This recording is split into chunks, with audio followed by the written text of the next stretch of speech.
Member Association Spotlight webinars. These are brought to you by the WEF House of Delegates Member Association Spotlight Work Group. I'm the chair of that. I'm Peter Garvey. I'm the chair of that work group. James Cawthorn is our vice chair, and we're supported by Kelsey Hurst, and appreciate both of your support. So today, for today's webinar, and welcome everybody, we're pleased to have several speakers from Water Environment Association of Utah. We're grateful to Sarah Ward for doing so much of the groundwork with the speakers over the past several weeks to prepare for this webinar. Unfortunately, Sarah couldn't make it to host today's webinar, so James and I are standing in for her along with Kelsey to move proceedings along. So just some housekeeping before I introduce the speakers. Please, these are some of the obvious general things that we typically do. Please mute your microphone unless you're actively speaking. Important to note that there are some tools out there for AI transcription. They are not permitted, so please do not use them. The webinar is being recorded. The recording started about 40 seconds ago. We will take questions at the end. We have 3 speakers in 2 segments, so we'll take any your questions at the end of the 2 segments. And when we get done, I'll share some information on just some contextual upcoming WEF events and things like that. And also during the webinar, I'll share. As I said, this is the 4th webinar we've hosted. Each of these is ultimately posted to YouTube, so I will share the YouTube links every 10 minutes or so to the previous 3 recordings, the recordings to the previous 3 webinars that we've had over the past 3 or 4 months, so that you can access those later if you choose, if you did not already. So with that, why don't we get started? Thrilled to have Katie Reams and Lauren Schmidt as our first presenters, and their topic is well, the overall topic of this webinar is level up YPs and Ops Challenge successes. And our first 2 speakers, like I said, are Katie and Lauren, and they're going to talk specifically about how the WEAU young professionals have enhanced engagement through a YP summit, virtual and in-person seminars and networking events. And they're going to share some of the exciting things that they've been doing over the last year and more to amplify and augment the participation of YPs in their member association. So with that, I will hand it over to Katie and Lauren, and Kelsey, you're going to steer for them, right? Thank you. And we'll go for about 20 minutes or so, and then we'll hand over to our second speaker. So Katie and Lauren, ready to roll? Yes, thank you, Peter. Okay, thank you. Hello, everyone. Thank you for being here today. Like Peter said, I'm Katie Reams, and I'm excited to be presenting alongside my colleague and co-chair of the WEAU YP committee, Lauren Schmidt. First, we wanted to thank you WEF for giving us the opportunity to spotlight our MA and share some of our insight on how we've revived our YP committee over the last 2 years. And again, like Peter mentioned, we've got a lot of information, so if you have any questions as we're speaking, jot them down and we'll have Q&A at the end. Kelsey, can we go to the next slide? I guess we can do some quick introductions. Again, I'm Katie Reams, and I'm co-chaired the WEAU YP committee with Lauren. I am an engineer with JUB Engineers here in Utah with about 10 years experience. So I'm about to graduate from that YP age gap, Asian profession experience gap. Lauren, do you want to introduce yourself real fast?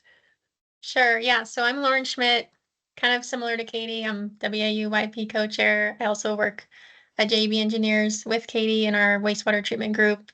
I've been working full-time in the industry as an engineer for about 4 years now, and I've also been involved in WEAU for most of those 4 years as well. All right, let's go to the next slide. And let's just jump over to the next one, or back to.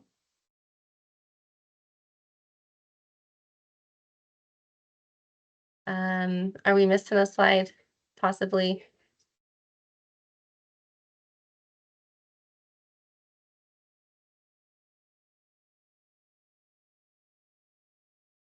Let's see, is there another slide there, Kelsey? Yeah, so this is the first slide here.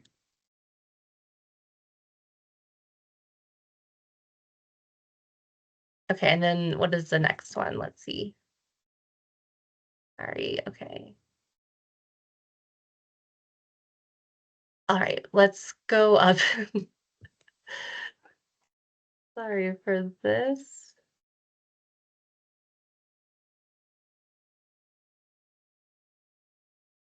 Okay, go to just the following one. Sorry, we'll start there. I think I'm missing a slide.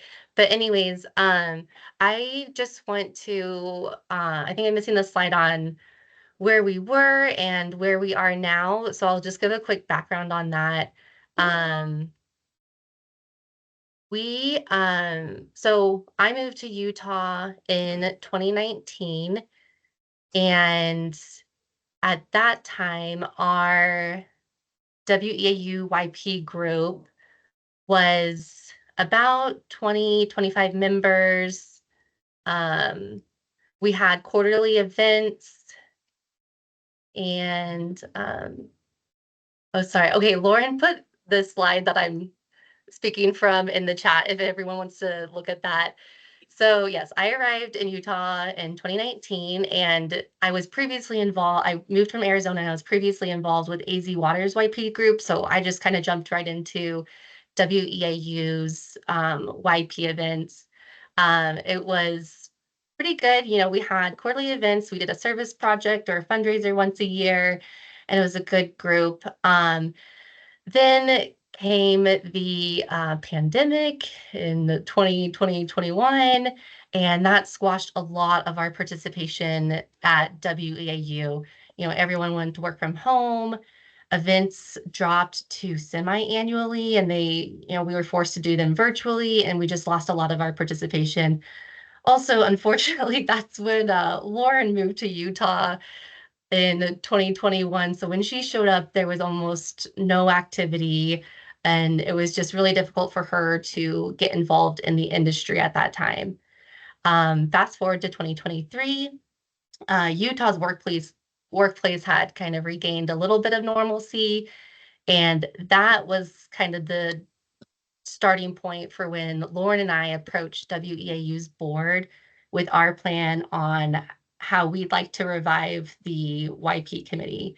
So today we have about 50 active YPs, and we hold monthly events. Like I said, Lauren and I co-chair the committee, but we receive help from about 8 to 10 kind of unofficial committee members that do a lot of work with us.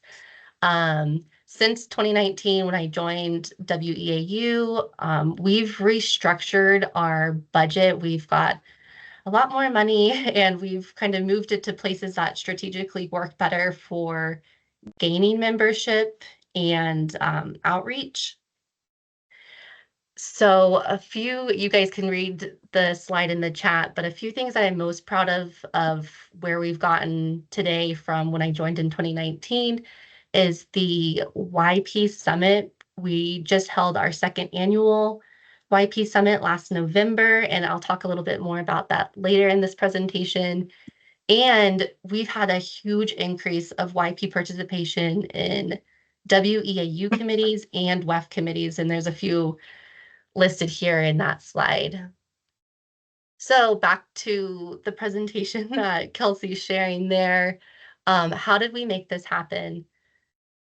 Communication was the biggest thing. We communicated heavily with our WEAU board and our YP mailing list.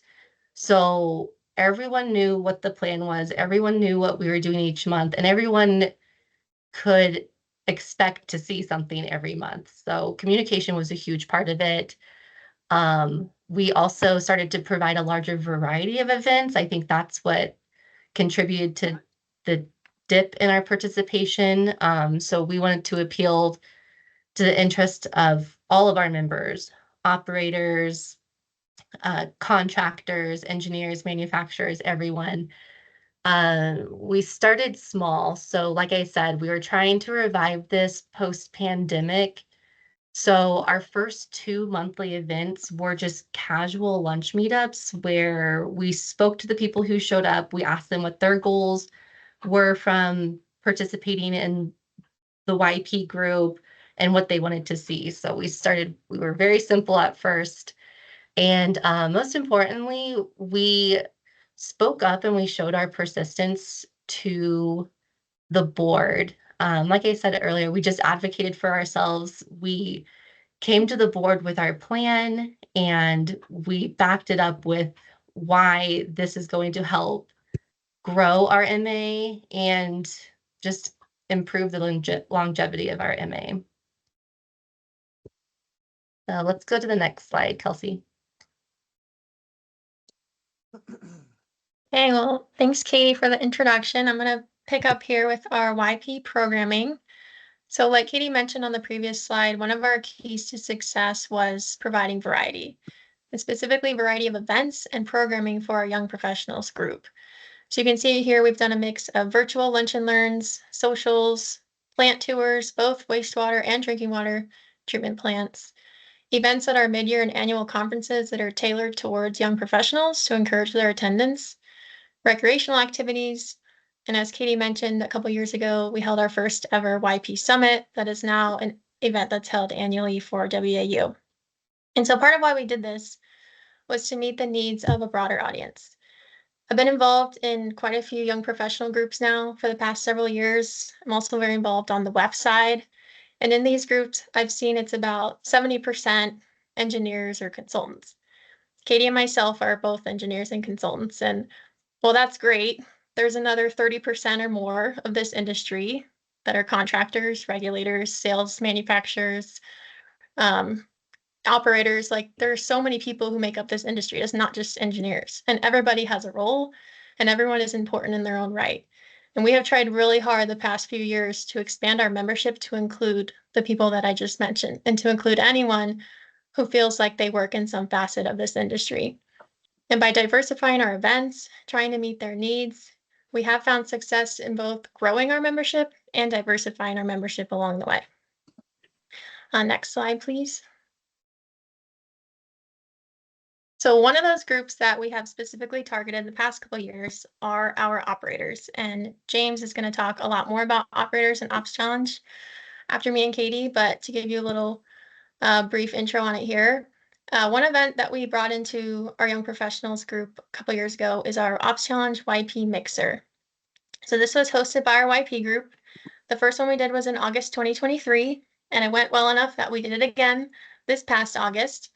But essentially, we have our YPs and our members invited to the mixer, and it's held at the practice facility where our Ops Challenge teams are practicing for WEFTech. So since this is a call with a lot of WEF folks, I'm assuming everyone's familiar with the Ops Challenge, so I'm not going to go into details on that. But this event was really a great time, and I hope that we continue to do it every year. We watch the teams do the various events. We get to know them. They explain what the events are about and what they're doing. We ask them questions. And then after they run through each event, we have lunch provided by WAU, and we just chat and get to know one another, learn more about our operators, learn more about Ops Challenge. And it's also an opportunity for people like myself or other YPs or anyone who's a member, find potential team members if they're interested in competing in the Ops Challenge for the following year. Next slide.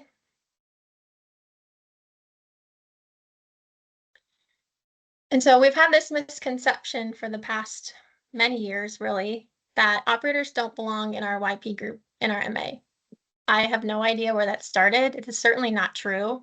It's been a very hard narrative to come back from, but it's something that Katie and myself and our young professionals who are loyal and active to the group have really tried to turn around. And I've learned that sometimes when you want someone to enter your world, you have to take the first step and enter their world first. And so that's what we did through that mixer and through learning about Ops Challenge and talking with our operators. Myself and 4 other YPs formed an Ops Challenge team last year. And so in 2024, we competed alongside our fellow operators at our Ops Challenge competition at our annual conference, which is like our regional competition last spring. And so if you didn't know, you don't have to be an operator to compete. Our team was engineers and contractors. It certainly helps if you're an operator because this was very difficult. We really didn't know what we were getting ourselves into. Mad respect for the operators who do this. We learned so much along the way. Like the benefits of this were way more than we could have imagined and were overwhelming, honestly. And while we learned a lot about what our operators do, the biggest result of this was the boosted relationship with operators in our MA. By competing alongside them and entering their world, we showed them that we want to know their names, we want to know who they are, we want to know their role in this industry. And we felt more connected to WEF. We gained a new industry perspective, and we really learned and gained a greater understanding of why the operators are the backbone of this industry. So if anyone's ever considered competing, I 10 out of 10 recommend it. It was a really great time. We actually have our team again for this year. So this is something that we hope to keep doing to continue to boost that relationship between operators and young professionals. And through doing this, I am proud to say that we have had several operators join our group in the last year, and we are really glad to have them. Next slide. I'll hand it back to Katie to talk about the YP Summit. Yes, like I said earlier, our YP Summit is something I'm most proud of that we've picked up in the last 2 years. We just hosted our latest one in November, and it was a huge success. We had about 42 attendees, I believe, and we got a lot of positive feedback. So the second annual YP Summit that we just hosted, we expanded the program from our first one to hold 4 separate modules on a variety of topics. So this year, we went over module 1 was Modern Water Challenges, where we talked about the scarcity of water in the West and what Utah is doing about it. Module 2 was how to talk to anyone, where we had some tips and tricks on networking. Module 3 was strategies for industry success. I think this was a crowd favorite. We had a panel of industry experts, and we had some really good interactive Q&A between the group and our experts. And then we ended with more of a focus on WEF. So module 4 was furthering the WEF mission. We had Valerie, the WEF delegate at large and House of Delegates DE&I committee past chair. She called in and spoke to our group about what WEF is doing on the DE&I front and how WEAU could also support that. So it was really good. We started the whole day with a plant tour. This was held at our wastewater treatment plant, and we even ended the day with a social with bowling and pizza, and it was just a great time. Next slide. So we wanted to kind of go over our planning approach and the differences from the first year to the second year, just to show kind of some options if this is something that you want to do with your MA. The first year, we got a lot, just when we were initially planning it, we were thinking, we don't want to do this during work hours. We're going to have an evening summit, and it's going to be the night before our mid-year conference. So in Utah, we have an annual conference in April every year, and then we have a mid-year conference in November. So this was the night before, where we had a quick dinner and icebreaker activity. Then we had a keynote speaker, and we only had 2 sessions, and they were pretty heavily focused on networking and kind of the workforce and personality traits. It was honestly a great time. People had a lot of fun. We had a lot of kind of roundtable discussions, small group discussions, lots of one-on-one time with industry experts. The first year we had 37 attendees, we had 12 volunteers, but we only had 1 professional speaker, and that was our keynote. And we offered 2 educational credits for that night. And some of the feedback was they just wanted more time, more technical content. So the second year, this past November, we made it more of a full day event. We started at 10:30 with a tour of the treatment plant that we held it at. Then we had lunch. We didn't do the keynote speaker this year. Instead, we chose speakers that could talk on more technical topics. So we went through the modules as I explained in the previous slide and had an optional social at the end. So we did increase our attendees by having it the full day. We had 10 total speakers, so we had a lot more speakers and about the same amount of volunteers. Those were our YP Summit Planning Committee volunteers, and then we were able to offer 4 educational credits.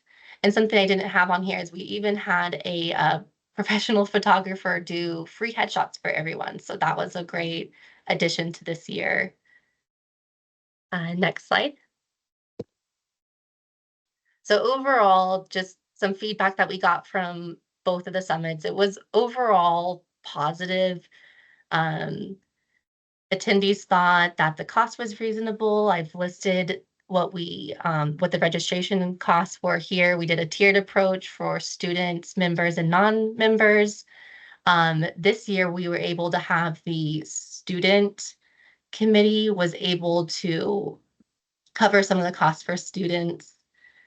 But yeah, overall, people liked more technical content, and they ultimately just wanted that FaceTime and the networking that they got from the industry professionals. That was one of the big things that people liked from the summit. So again, overall positive experience, and we are hoping to continue this on.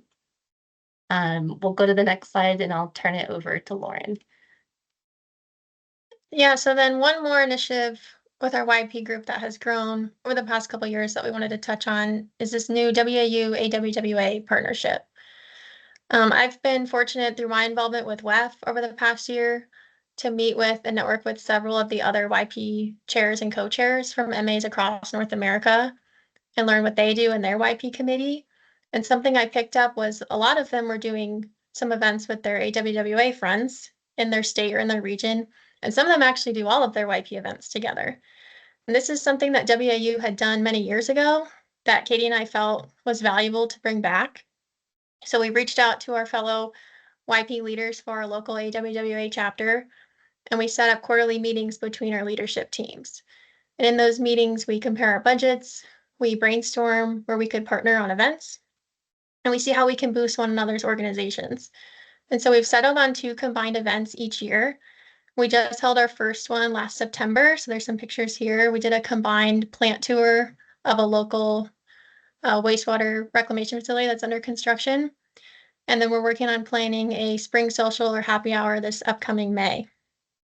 And also through those connections that I've made and Katie has made, we learned that other MAs are also doing YP summits now, which is really exciting to see.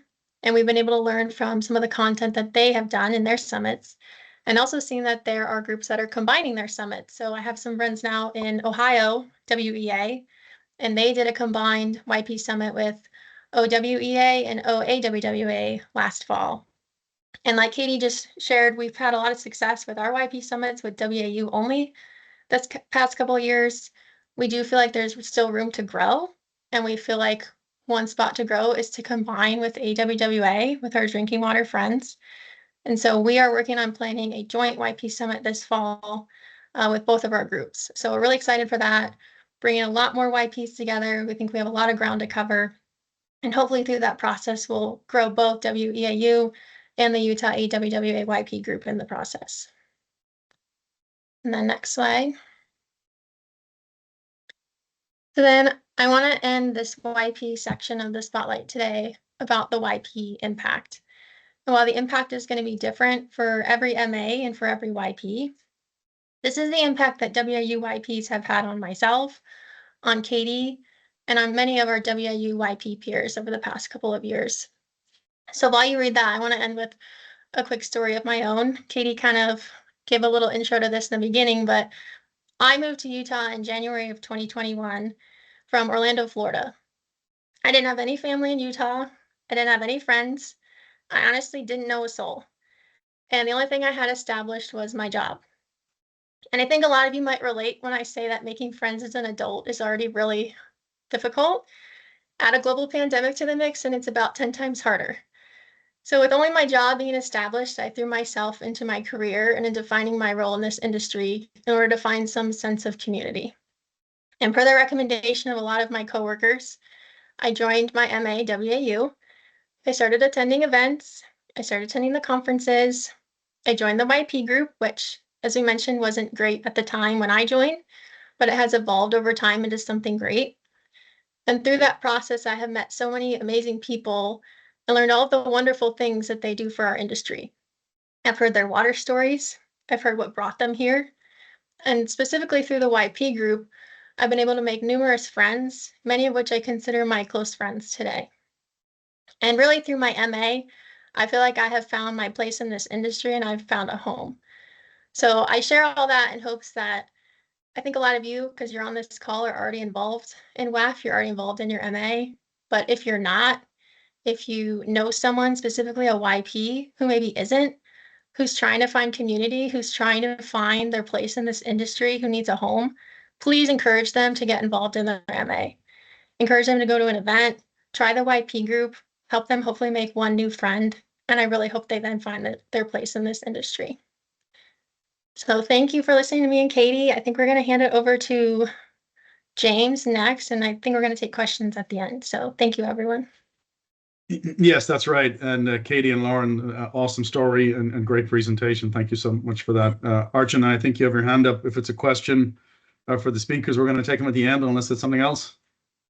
Oh, it was a question for the speakers. I'll come Okay, back. well, yeah, that'd be great. Yeah, and anyone, if you want to memorialize your question, feel free to put it in the chat, and we'll get to it, or you can just ask it as we get to the end. So thanks, Archana.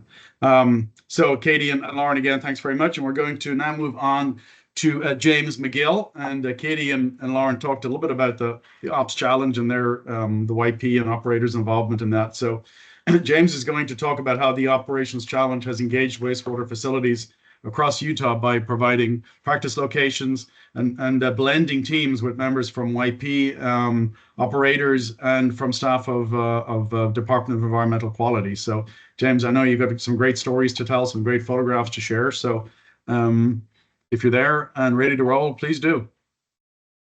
All right. Thank you very much, Okay. Peter. Go for it. Thank you guys for letting us come and share this with you. Let's go ahead and go to the next slide. Oh, wow. I didn't know that one was there. All right. That's you. Like I said, yeah. My name's James McGill. I'm the PWO this year. Taylor Byram is the PWO elect coming in April. And then we also have Austin Peterson, who is the operations chair, and Gordon Call, who's the co-chair going into this year as we move forward. Next.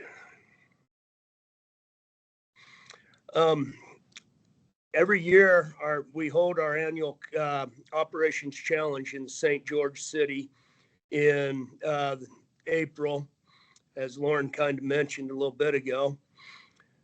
This is the setup for what we look like. It's changed a little bit for this year going forward, but hopefully it works out the same. Next.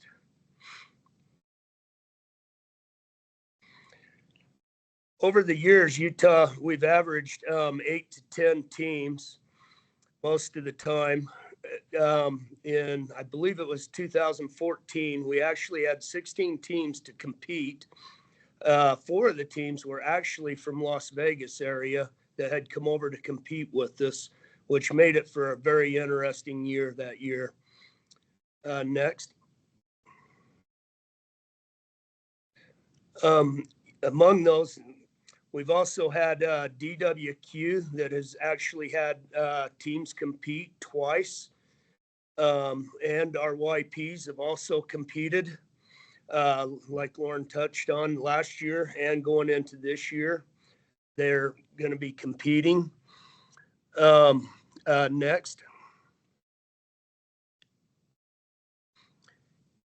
Yeah, and we've averaged 1 to 2 composite teams every year for this. These are entities that actually can't support a full team, so they end up giving 1 to 2 people per team. And this year we did get 2 composite teams, one from entities, and actually they're both from 5 different entities that'll be competing on these 2 teams. Next. Here is the first DWQ team where we had Sarah Ward, who's our WEF delegate and also our past president, that competed on this team, which was really a lot of fun and kind of helped get some of this started going. Next. Yeah, here's them competing in the maintenance event. Also, along with Sarah there, you see Jeremy Deppy, who is also our head's maintenance judge, and he judges every year at WEFTEC as well. Next. This is the start to the event where they're actually talking to Jared O'Brien. Jared O'Brien is also heavily involved. He's still a member. I believe he's over membership, and he's also judged at annual, and he also judges at WEF off and on when he gets the chance to. Next. This is just the safety event where everybody's going, as you can see. They running the valves and locking out in this process here. Next. This was the second group of DWQ that we had to join and participate in the challenge. And that next. I tossed this one in because if you look at the collections event, look at his saw, you can see that he is really trying to cut this pipe and really struggling with it, which is pretty, it's a fun event, but it's very, very fast paced. Next. This is our YPs. Lauren had several of these pictures in her slides as well. Our YPs last year actually took second place in the process test, which actually made a lot of the operators sit up and pay attention to them going into this year, because they learned that people do know how to do the math, which has really been quite nice to push those guys even harder. Next. This is where everybody has the 20 minutes, or no, it's been changed to 30 minutes for the process now test, and trying to do all the simulation and all the scenarios. Next. Here we have Lauren. This is the new Victaulic event in the collections, or my lights went dim. So yeah, working on that. Next. This is where everybody comes together to finish the collections event, collections.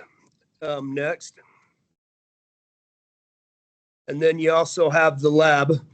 I kind of doubled up on these with Lauren as well. So yeah, next.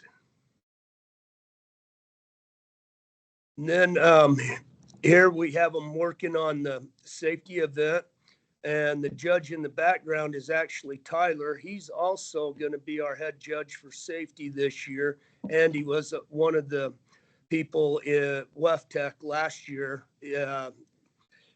judging in the event as well. Next.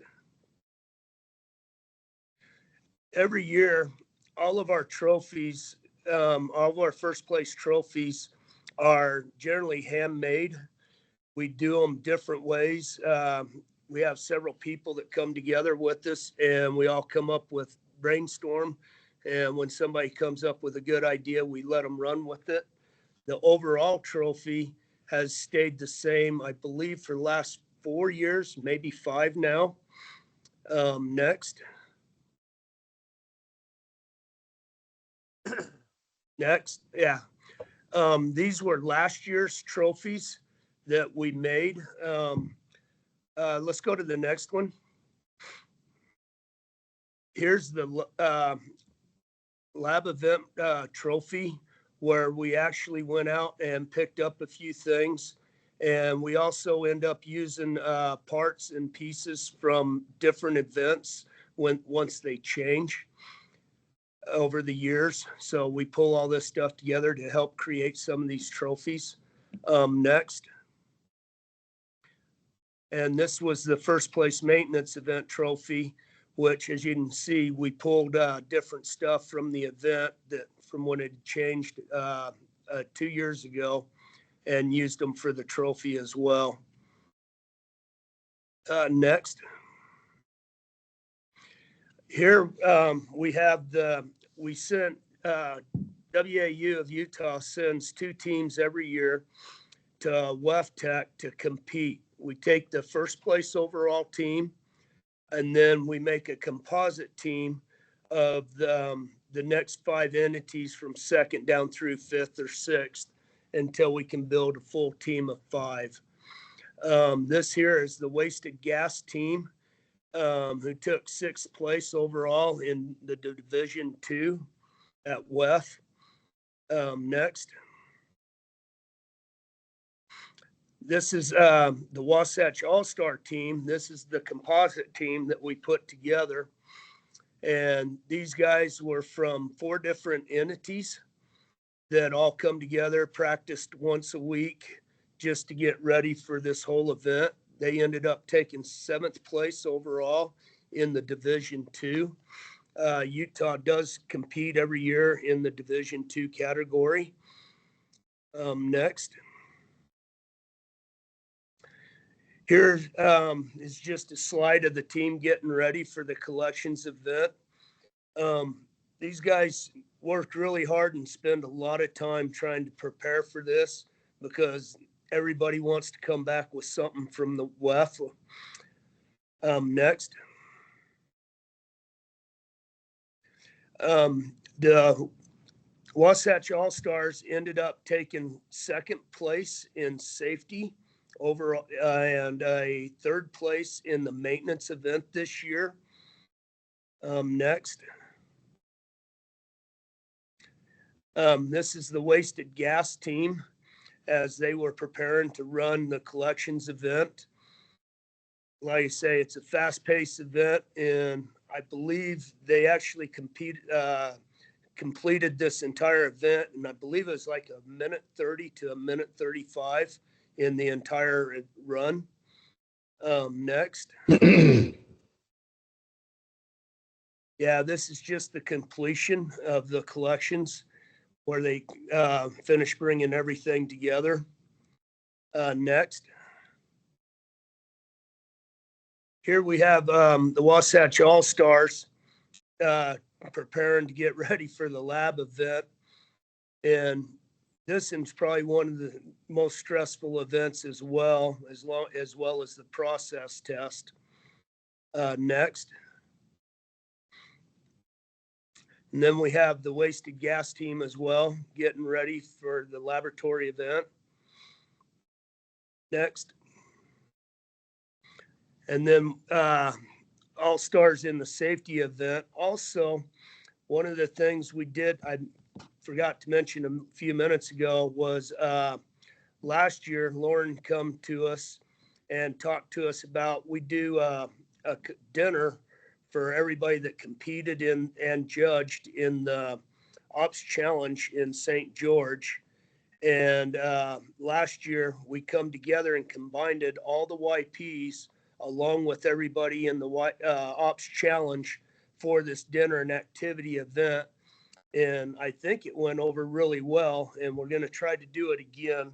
Last year, it was actually held at what they call Big Shot Golf, which kind of like Top Golf and that, where we had dinner. They all got to play golf, and we tried to get everybody to intermingle and get to know and network with each other, which I think turned out to be a really good time. Next. Yeah, and just the safety event. Like I say, these guys all love competing in this. They all take it to heart, and they all really want to win and play the best they can. And there's a lot of good friendships made through this, getting to know different people and that. Next. So yeah, as I kind of touched on last year, we actually had 9 volunteers from Utah that went to WEFTEC and actually judged in the event. And that a lot of the guys have all competed on the teams previously or still want to compete. All the judges actually have been competitors at one time or another. And everybody takes this to heart and truly loves to push this and as far as they can. I also got to tip my hat to Austin Peterson, for he was the one that's been working really hard on trying to build some of the composite teams and bring them all together to help bring up our numbers to elevate the numbers that we actually have competing at the annual conference every year. And yeah, sorry, I talked a little quick, Peter. No, that's great. Are you done, James? Yes, Okay, sir. wow, that's perfect timing. It's just coming up to 2:45, so that was fantastic. Thank you very much. All right, well, thank you so much to our 3 speakers today. I know we have some questions. Archana, you had one, I know at one point, so would you like to go first? If you still have a question? Yes, happy to. Great presentation is from the YPs, I guess. I guess my question was, y'all are doing a lot, and I was kind of wishing I was still a YP because I didn't have this kind of opportunity when I was younger and qualified to be a YP. So I really appreciate you all for doing it. And I guess I wanted to point out that a lot of the work y'all are doing is outside work hours and takes time away from your true job, billable time, or if you're a consultant, you all know what billable, we all have billability goals. And when I talk to other YPs, many times the challenge is how do you balance that, right, between your work, true work, your personal life, and this participation in professional organizations. Not just participating, what y'all are doing is more. You're offering value and having events. So what is your advice, or maybe a few tips or lessons learned from your time doing this? And for, say, a new YP coming in, say 1 year out of school and starting, like, how should they balance their time between their work goals, meeting their job expectations, boss expectations, and still being able to engage in all these activities? I can start and then maybe Katie can add to what I have. It's a really great question. And it's tough, I'm not gonna lie, especially for Katie and myself who are like leading a lot of these efforts, and we certainly have a big team behind us that help us put all this on, but I'm not gonna lie, it's very hard. And especially in the consulting world where you have those utilization goals and you have billable time that you have to be cognizant of. And the number one tip I have is communicate with your team and with your coach, with your boss, whoever it is that you report to. Hopefully they are supportive of you doing some of these things. There is a give and take. Like Katie and I do donate some of our time. Like, I'm not gonna lie about that. I'm not an operator, so it's not like I can go spend, 8 hours every week practicing at the ops challenge, right? It's something though that I see the value in and that I love doing. So I try and find a balance with my team and making sure I'm still meeting my goals every day at work and with my technical work. Um, and sometimes the person or the YP, when they're joining groups like this, they are hesitant because they might have to donate time or because they have to put in extra hours, but they might not find the right thing right away. And I think that's one thing that we've tried to hit on today and that we've really seen work for our group is have all different ways for YPs to engage in our group and in our MA. So if, the social things aren't for them after work hours, maybe it's the virtual lunch and learn during their lunch hour. Or maybe they realize they want to do something like the ops challenge. They want to be hands-on. They want to learn a different part of the industry, but they're not interested in attending socials with YPs. So it's really just not stopping when they say no to the first thing. I think it takes some time. I think it takes time to figure out where their spot is in the MA. And hopefully once they find the thing that clicks and they find the part that they really like, they will come back and they will start to see the value. And sometimes you do have to donate an hour here and there, and they will see that it's worth it over time. Yeah, I'd second everything Lauren just said. But I also, the first 4 years of my career, I lived and worked in a very rural area where this wasn't even an option for me. I think the nearest MA meetup spot was at least 3 hours from where I lived. And my job satisfaction was just really low because I came to work and I did my work and I was just not involved in the industry at all. So when I did finally move to a more populated area in Arizona and now Utah, I've just it improves my work satisfaction like tenfold. Just being able to do my job, but then also be involved with something greater than what I'm just doing at my desk. And so I am personally happy to do a little extra that's not billable outside of my daily billable hours. But yes, it is hard to balance, but I think that's something that young professionals just need to learn is, where are you getting a lot of that satisfaction from? And Lauren and I get a lot of it from volunteering a portion of our hours to our MA, and even Lauren on the website, she does a lot there too. So I just think young professionals need to find where they get their inspiration from and where they get a lot of that job satisfaction from, because it's hard to when you're as a consultant behind your computer most of the day and not meeting the people in your industry. Okay, great question, and thank you for those answers. We have a question. Tiffany, I think you have your hand up. Then James had a question, and I also do. So, Tiffany. Yes. Hi there. Hi. I have been I have been able to be involved with the YPs as well, and I am a seasoned participant, and I find value in going to some of their events and offering a seasoned perspective on things. And it's nice for me to still be involved with younger peers. And so I just want to encourage people to, even if you don't think of yourself as a YP, reach out and see if you are welcome to go to their seminars, to their socials, and bridge that gap. So thank you, Katie and Lauren, for all the work that you guys do on that. Thanks, Tiffany. Great comment. Appreciate that. We've quite a few questions lined up here. We have next question is from Stephen. I don't know your second name, Stephen, but you have your hand up as number 2 right now. Yeah, I'm Stephen Sanders, Board of Trustees for WEF. Hey, Stephen. Okay, that's you. Okay, great. I knew your second name wasn't unverified, so that's. Listen, please go ahead. It's great to have you at the webinar. I am really appreciative of the work that you guys are doing. And this is something that I say to a lot of MAs, is a lot of times when we think about operators, we only think about them in terms of Operators Challenge. But are there other areas that we can include operators in decision-making and thought processes as far as what's going on with our industry? And I just would, Lauren and Katie, I appreciate everything that you do, but I just want to drop that little nugget there, because I do it with everybody.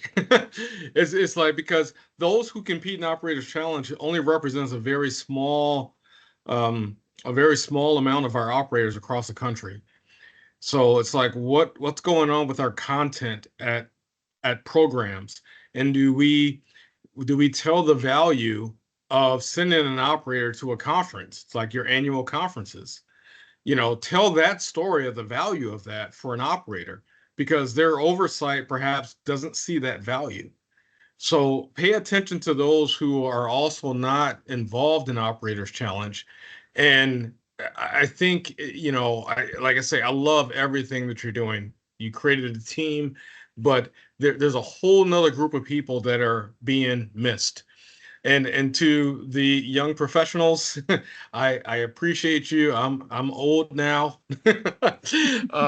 But I appreciate what you're doing, and I like the direction that we're going in. I feel we are in good hands, and we keep talking about this whole silver tsunami and everything else, but I feel we are in good hands with the young professionals that's coming up. So Katie and Lauren, keep up the good work that you're doing. Well said, Stephen, and thank you for that comment. Really on point. Appreciate it. Let's see. Next question is Madeline Harris. Hey, yeah, can you guys hear me? Yeah, go ahead, Great. Madeline.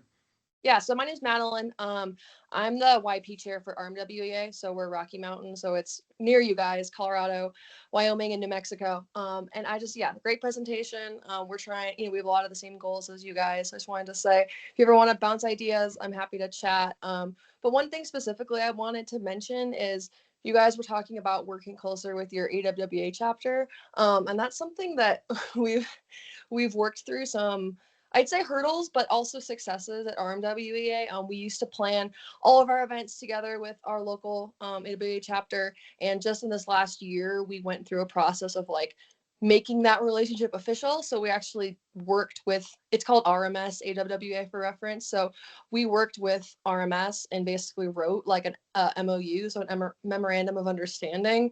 And it was sort of drafted by both actually like WEF and AWA pretty high up.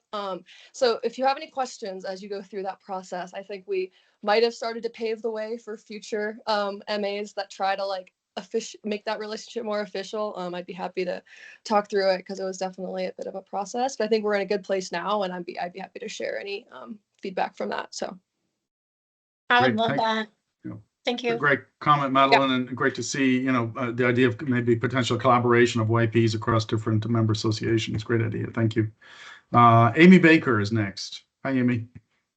Hi. So yeah, you seem to have your YPs kind of spread out going into different committees and things like that, and that's awesome.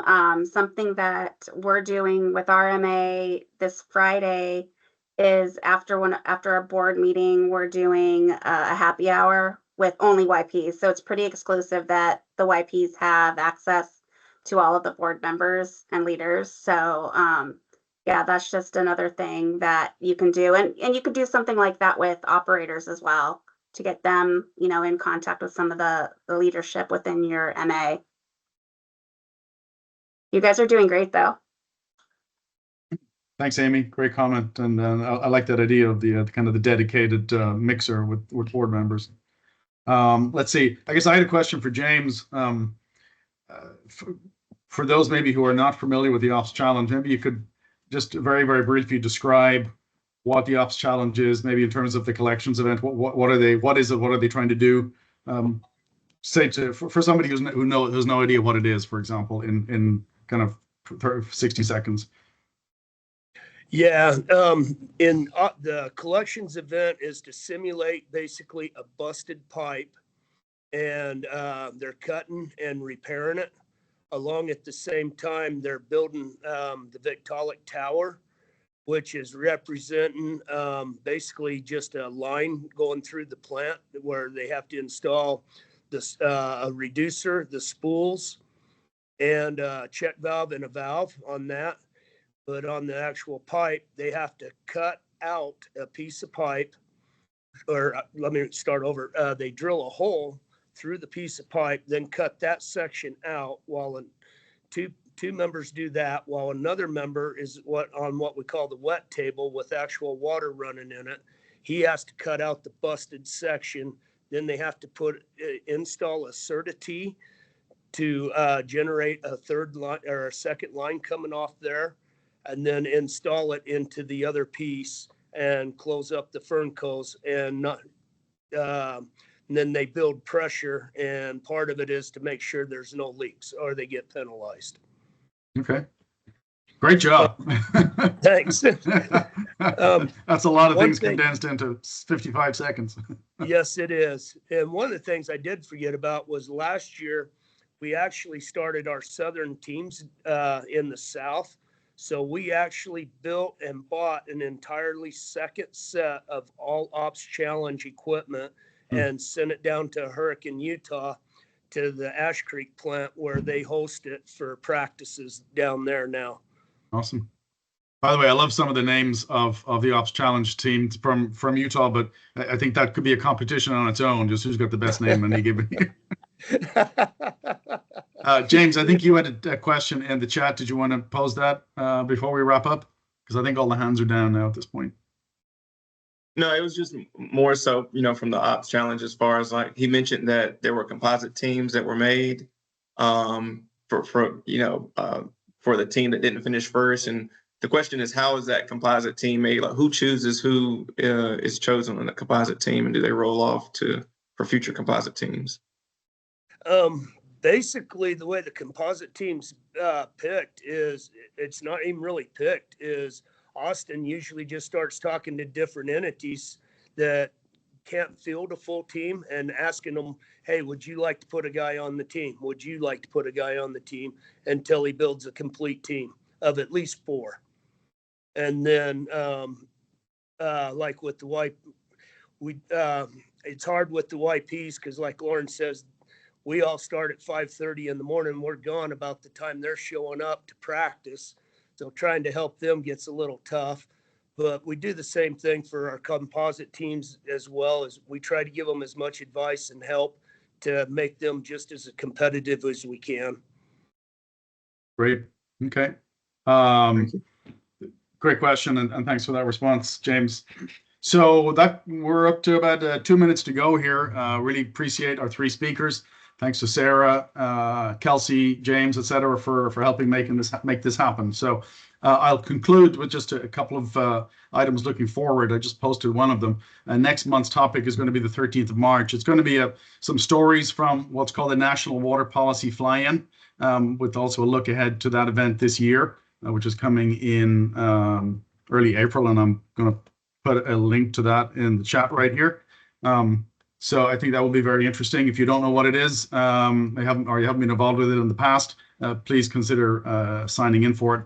I'll also share a flyer on the upcoming WEF Max events. There's WEF Max events happening in Oklahoma City on April 2nd to 4th, Salem, Massachusetts on April 30th to May 2nd, and Palm Springs, California from June 4th to 6th. And the WEF Max events are opportunity for the WEF member associations to come together and exchange information and ideas and energy in relatively small gatherings, normally 70, 80 people at some of the cooler, smaller cities around the Federation. So, and James, we'd love to see the YPs and the operators show up at our WEF Max. Absolutely. It's open to anybody in WEF, any member of WEF. And keep in mind, WEF Max registration is free. Yes. Thank you. Awesome. Y'all okay, we are at the top of the hour. James, Kelsey, did I miss anything? Bill, anything you'd like to share? We're joined by Bill Davis, Speaker of the House of Delegates. Hey, everybody. Real quick, I did want to show off my, am I muted? No, go ahead, Bill. I did want to show off my Utah hat here that I got at a WEF Max in Utah. And I wanted to tell you YPs, keep defining why it is that you need to participate in these events. It's very important that you get there. We've implemented a policy in my organization that a YP has to go to every one of our major events each year. So I have an operator and I have a maintenance staff that go to each of these events. So it's really important for them to learn what we're doing. And I really appreciate everything y'all did. You're doing some wonderful things in Utah. The operators are strong there. We love to see that. We're looking forward to the workforce moving forward here. We're going to have a workforce push at WEF, and we're excited to have all of our operators come along. Thank y'all for what you did today. Thank you, Bill. All right, everybody have a great day. Stay safe, and we will see you on March 13th. Thanks for participating, and thanks to the speakers. Take care.